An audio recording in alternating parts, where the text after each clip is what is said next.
for Saturday, the 21st of October, 5 Diamond Prelude meeting. It's a $1 million race, so it gets its own name. Obviously, that's just to boost the turnover takings, whatever the tax levels, the premium level that they get. But yeah, it is what it is. Getting into the meeting, first race of the day for the 2-year-olds. This is actually a pretty good start to the meeting.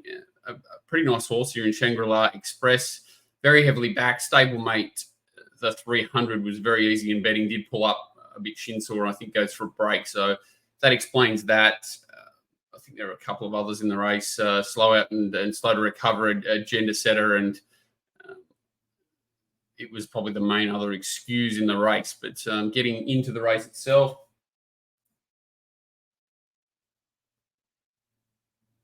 some noise. Jump from the middle. So yellow colours the eventual winner. Kirsten Buchanan, runner in Shout About It, is the one in the middle, and the stablemate, the 300s on the inside. So a pretty even tempo here. Bit of a weird day. The whole day is very weird. So you get a nor'easter in, which normally means sort of horses from not the chute, but the circle races can be affected by the wind, and also running straight into the headwind in the straight. So at the start of the day, it wasn't as strong here, and it did get progressively windier and stronger, that breeze. But still a really good performance here. So has burnt the candle pretty much throughout, setting a solid tempo, booting off it, as you can see here, and basically sustaining that to the line. I didn't mind the run of the second horse, Miss Judas. Finished off quite nicely. As I said, it was a bit of a weird day where you expected cover was the place to be, and sort of down the middle might be the place to be.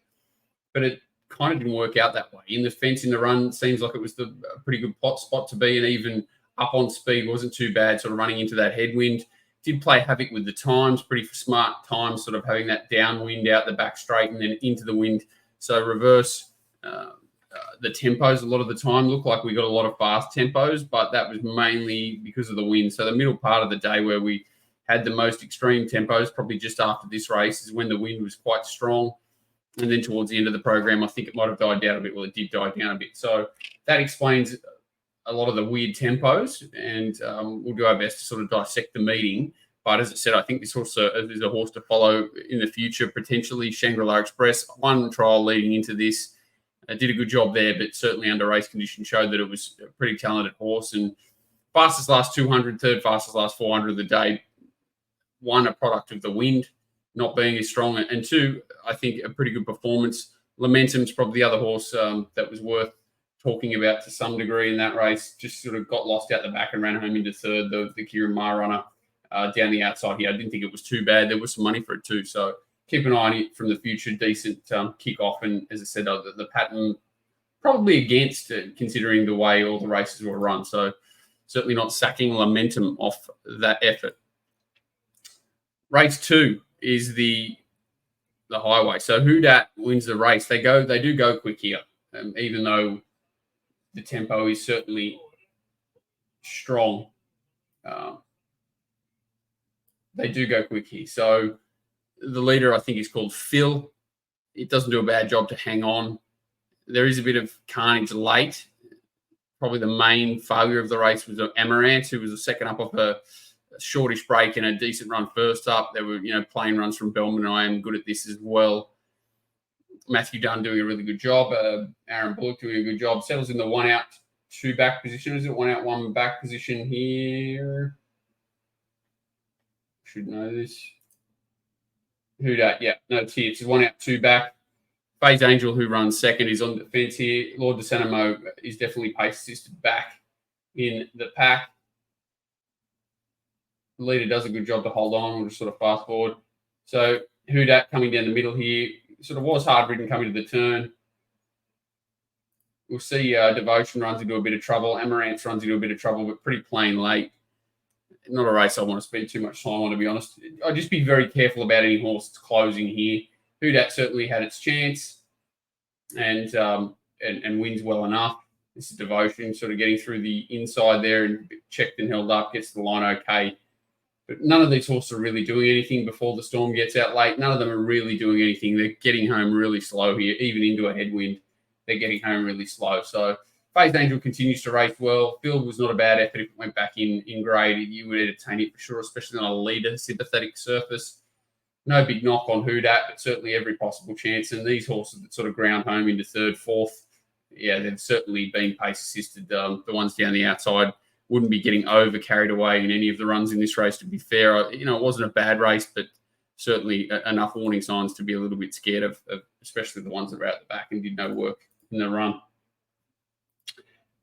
This is race 3, 1,400 metre midway. I'm assuming I should know that as well, but Peace Officer, the winner here, so it can't be it is a midway. So Epicus, the horse on the inside here in the light blue with the black cap. Peace Officer ridden closer in the yellow with the blue cap. Extra Revs is worth having a look at. It's out wider. Stable mate to Epicus in Oakfield something. Waratah is the one outside the leader here. Eventually gets some cover. Thought it wasn't too bad with the apprentice on. Probably just did a little bit wrong, a little bit fresh. This will knock the cobwebs right off it. I think it'll be ready next start. Peace Officer certainly ridden closer. You can see how keen it got in the run, and this is one of the telltale signs that the tempo wasn't as it seems. Horses up near the speed, he's sort of pulling, even though they're running fast sectionals down the back and then coming up straight in modest figures. I think this is more of an even tempo on this day. So a bit of a bumping duel between Amicus and Peace Officer. Extra Revs chiming in after sitting wide in the run. This is Oakfield Waratah. I thought Miss Cicconi's a bit unlucky here back on the inside, so it's the one sort of gets held up for momentum. Pardon me. And then through the line, she's not too bad. She gets going again late, sort of inside here.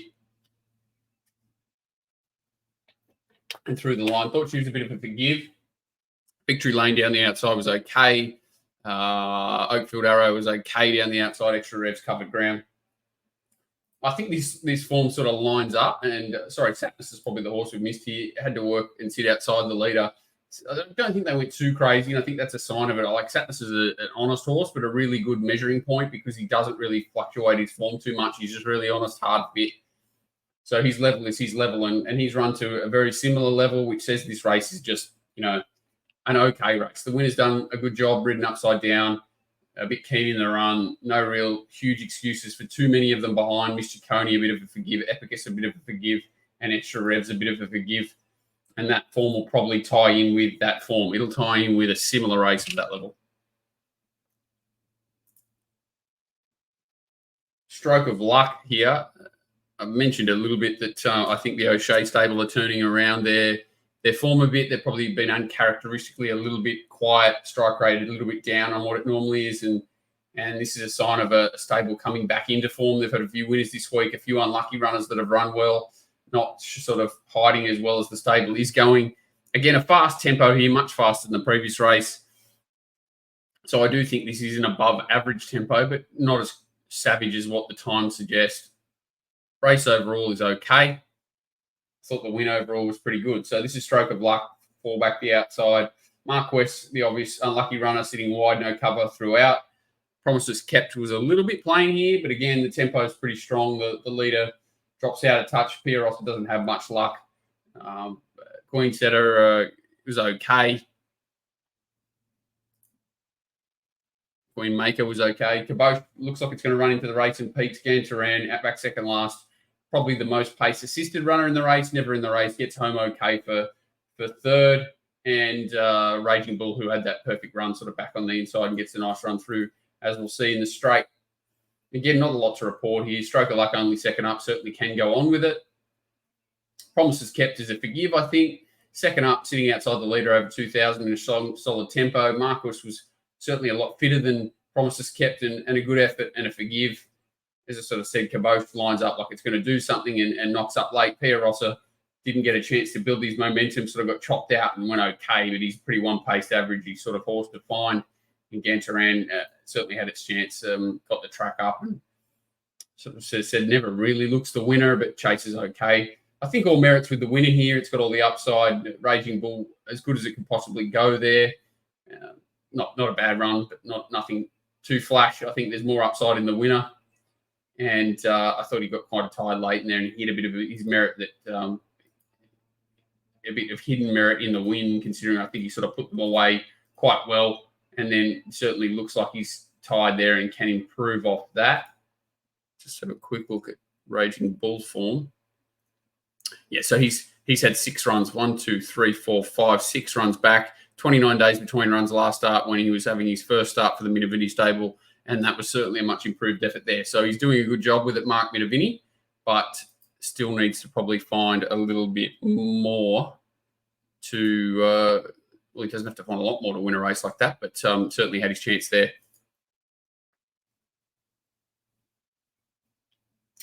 So this is commemorative race. The winner's Kazoo. Again, I think I'm going to call this a pretty solid tempo, but not as fast as what it looks on paper. Interesting thing to note here is that they sort of quicken up from the 8 to the 6. So he does make quite a long run on Kazoo, considering it's first up. Does run around the straight, but I think there's pretty good merit in the win. Commemorative back and sort of wide, but off the tempo. Very good run first up, but both these horses were first up. Couple of excuses in Overriding and Rainbill, who missed the start, and Junqueira is just a complete forgive after really overdoing things in front, as we'll see, or outside the leader. So Rainbill and Overriding are a little bit slow, get shuffled back. Rainbill tries to hold a spot, but can't quite. Kazoo gets the jump on him. Iconic Dame ends up cutting him off and ending up behind the leader, and Junqueira sits outside the leader, very keen. Favourite commemorative 3 wide midfield. So she's exposed the whole way, but I don't think the tempo is overly fast as it sort of reads on paper. As I said, she's a big, strong thing that sort of would appreciate probably more room than rather be cluttered up. So I'm not being too penalising on the wide run, but she certainly does a good job to chase down these horses. So I'll just go back for 1 second just to point out sort of Junqueira getting very keen, sort of racing the leader here. First up. So a complete forgive for me. Junqueira wouldn't hate if they went back to the trials in between, sending her back to the races just to clean out the cobwebs after such a tough run first up.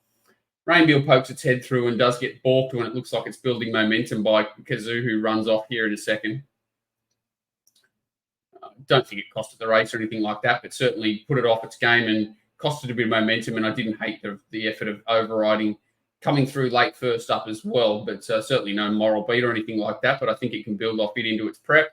I did think this was a race where Rainbill could run more positively, but I did hope that it would sort of lead or be up near the front and didn't quite get to that position.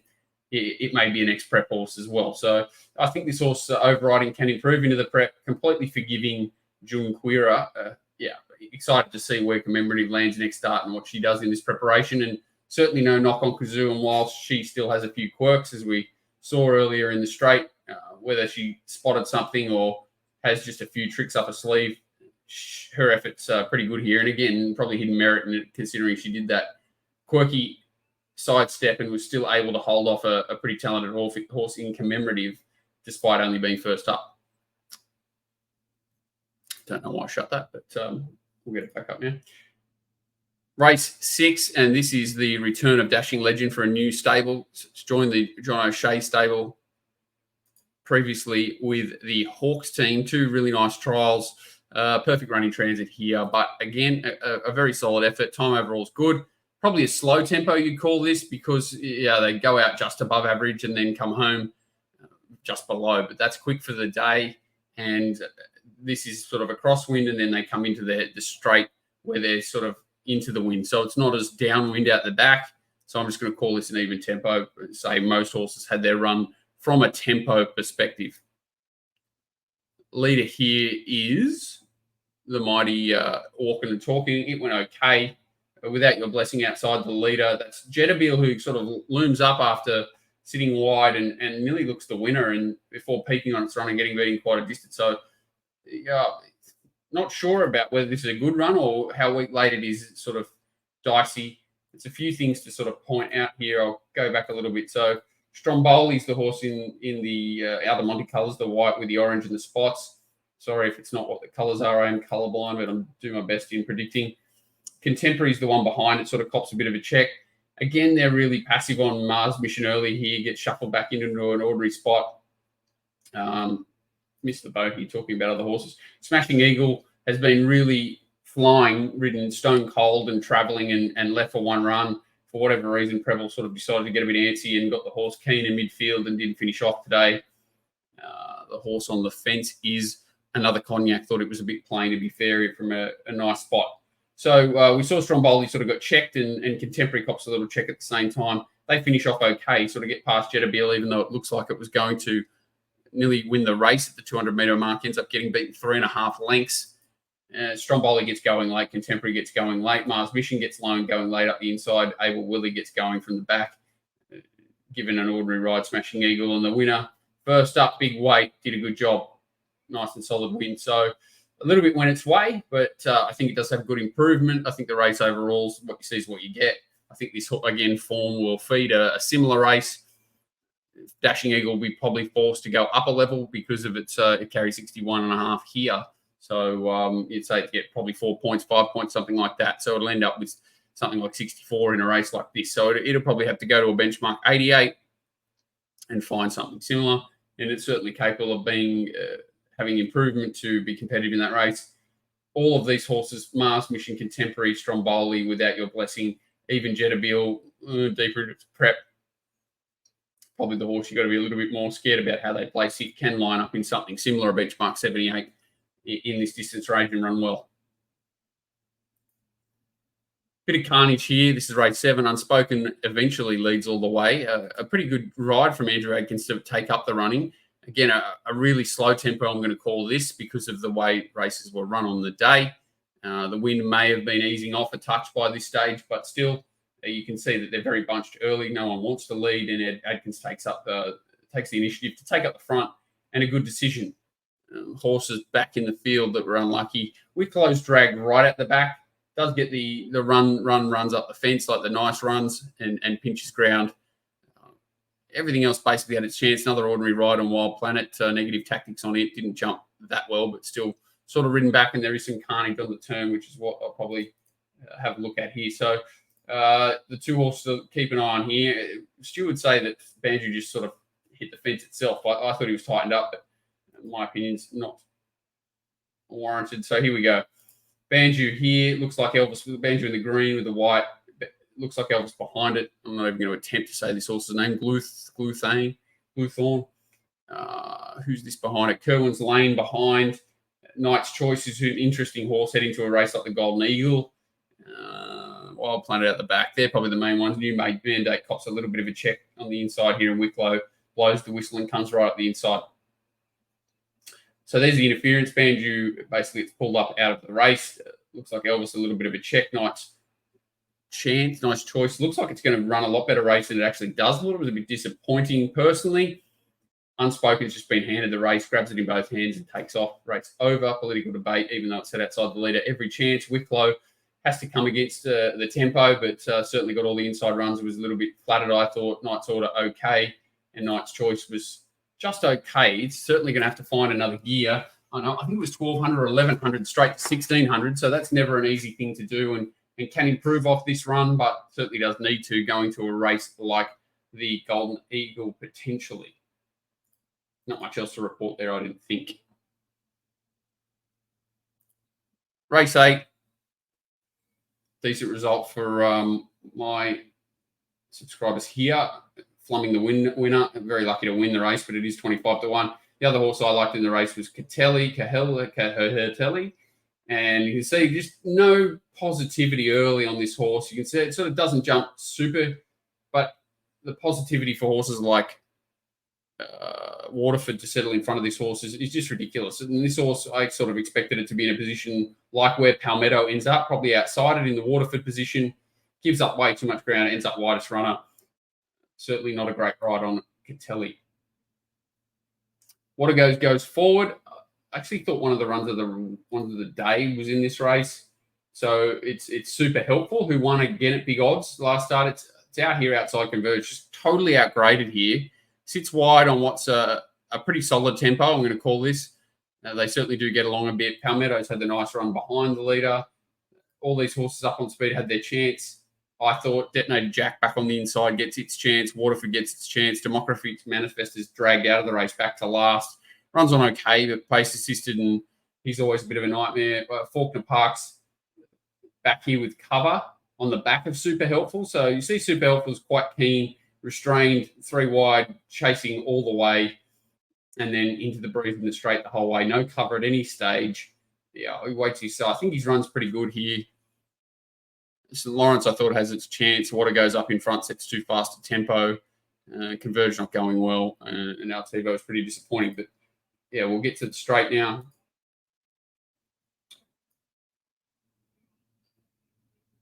So Mississippi Prince is outside the leader chasing. It's been pace affected. And the horses I probably want to show here. So Super Helpful's in the green, out wide. Faulkner Park on its back. Waterford in the middle. Detonated Jack rails up. Democracy Manifest gets a really nice run through. Cotilli ends up down the outside. That's where we're at here. Zoom On's in the middle there. But yeah, see, widest runner here, Super Helpful. That's Convergent. It's running past. Should be getting like 15 kilos or something crazy off these horses and isn't due to the way that this race was weighted. Faulkner Park, really talented horse that's off oppression coming down the outside. Hard fit Waterford that's had a perfect run on the inside.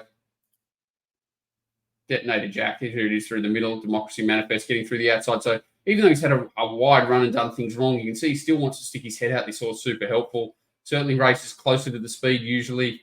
And, just terrifically placed here at the weight. It's not saying he was placed poorly by the stable, but, he was up against it class-wise and at the weight. So he's the horse I want to follow out of the race here. Super Helpful. Thought it was great. Thought he can go to an easier race next time out. Palmetto stuck its head right out at the right time for our lucky team.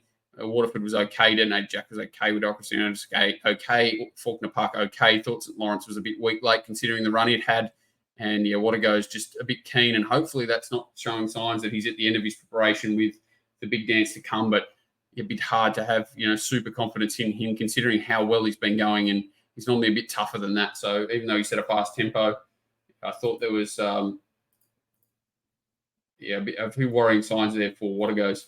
Right at the start here, horse we're going to sort of look at here is King of the Castle. So the eventual winner, hard on the inside here, does a little dip and ends up out the back, recovers quickly. Inside barriers are sometimes a blessing for this sort of situation and does get that run through. Highlights is in front of it, gets a perfect run. Pandano leads and controls.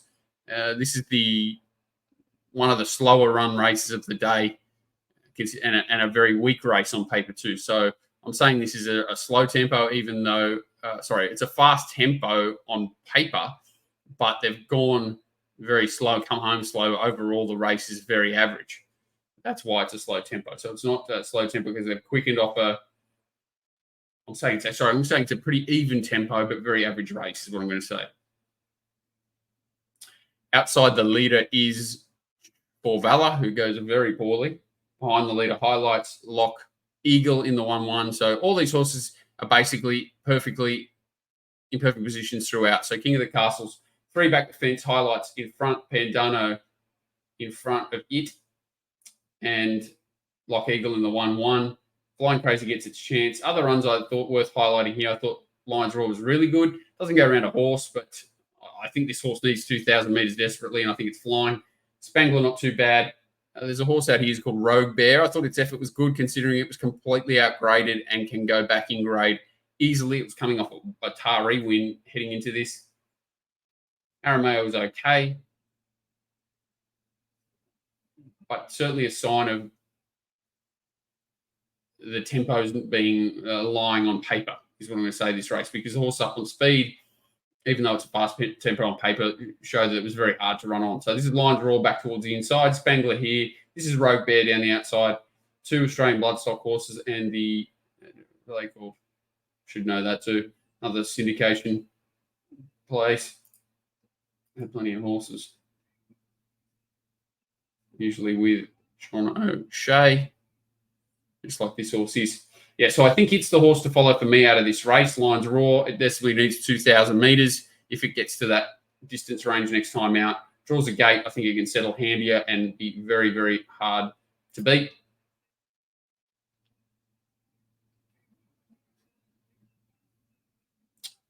Place getters all a little bit flattered. I think the race overall was pretty average. And yeah, they need to be well placed, the first 4 across the line, to sort of back up that run, I think. Whereas I think the runs in the race that were better suited going to another race, very careful because they're coming out of what looks an average race on paper, were Lions Raw, Spangler, and Rogue Bear. Proviso for Rogue Bear is it goes back in grade. Spangler again it should be ready to go after this run. Lucky last, and this is a solid tempo, but they don't slow down. So this is similar. I think the leaders get control here, but they maintain it to the line. So it makes it very difficult to run on.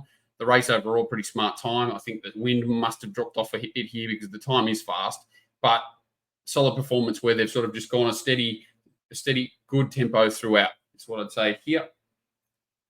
Again, this is from the chute, not from the circle. So not as much side wind, and they just sort of get a crosswind and then into the straight. They're running into it. So the 2 leaders basically set up that nice gap before the bend and maintain that to the line. And the winner's just too solid for the closing Kabling, who was 1 out, 2 back. This is a nice run here, Dynamic Impact. And I'll highlight another run in a minute. But I think this horse, they've found the secret to it, keeping it at 1,200 metres. Really solid effort again. Hits the line super. Just sort of faced too big a task. Love Tap was a good run down the outside. It's worth sort of highlighting.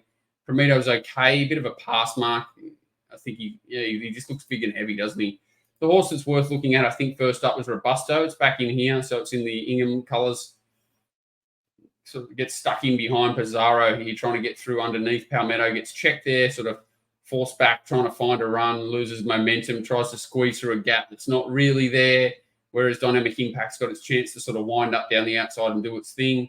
This horse is still trying to find room to move in between Barossa Rosa now and Pizarro. You've got Palmetto, as I said, but back the inside, and Love Tap, who's had its chance to wind up. Robusto never really got room to move and thought it was a decent effort there, and a horse that's probably worth looking at coming in to the back of this carnival in a similar race like this. I don't think it'll jet off to Melbourne or anything like that. It might, and it probably could find a race that's not impossible or beyond its means. It's not a bad horse, Robusto. Horse to follow, Shangri-La Express, very easy to find in the first. Very impressive 2-year-old. Definitely the best performance I've seen for a 2-year-old so far, but we haven't seen too many races as yet.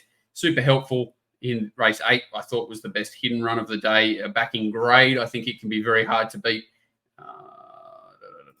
And Lions Raw, it just needs 2,000 metres. It needs to be placed well. I don't think it's unbeatable wherever it goes. Same as Super Helpful. They both need to be placed well. But I do think there's sort of good hidden merit. And I think the horse is set up well now to bounce in distance and be at, pretty close to his peak.